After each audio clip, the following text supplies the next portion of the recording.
Naging usap-usapan ngayon sa mundo ng social media ang umano'y tampuhan ng mga Dabarkads at ng kampo ni Alden Richards matapos hindi masilayan ng mga fans ang actor model sa ginanap na 47th anniversary ng Itbulaga kumakailan lamang.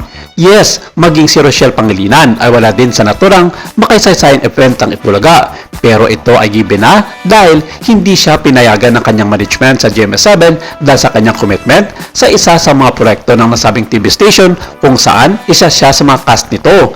Present ang iba niyang mga kasamahan sa Sex Bomb na nagbigay ng yawan sa mga manonood ng itanghal ng kanyang mga kapwa Sex Bomb dancers ang kanilang iconic dance sa pangunguna ni Jupay Pagya. Pero sa kaso ni Alden ay ibang usapan naman dahil walang idinitalye ang kanyang mother network na hindi nila pinayagan ng aktor na mag-guest sa 47th anniversary ng Itbulaga na sa ngayon ay nasa ilalim na ng kapatid network na TV5.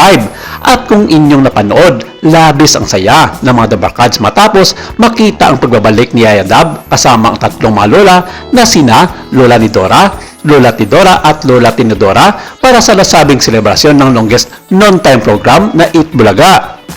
Pasabog nga ang pagsisimula ng buwan ng Agosto para sa programa dahil maraming mga personalidad ang nakiisa para ipagdiwang ang kanilang anibersaryo. Mas lalong na-excite ang Dabarkads matapos makita ang pagbabalik ng kalyeserye segment ng Itbulaga kung saan nagsimula si Maine Mendoza bilang si Yaya Dab. Super happy rin sila na makita si Wally Bayola bilang si Lola ni Dora na nagbabalik matapos ang kanyang kinasasangkutang motorcycle accident. Humataw nga si Yaya Dab at ang kanya-kanya ring mga hataw ang mga lola. Sa uli ay makikitang naka-wheelchair si Lola ni Dora. Ngunit bago matapos ang kanilang dance number ay bigla itong tumayo ngunit agad ring pinaupo ng tatlo dahil nagpapagaling pa ng kanyang paa. Pero yun na yun at pinalit-ulit naman netizens kung bakit wala si Alden para mas lalong sana magbigay kulay sa nasabing event ng Dabarkads.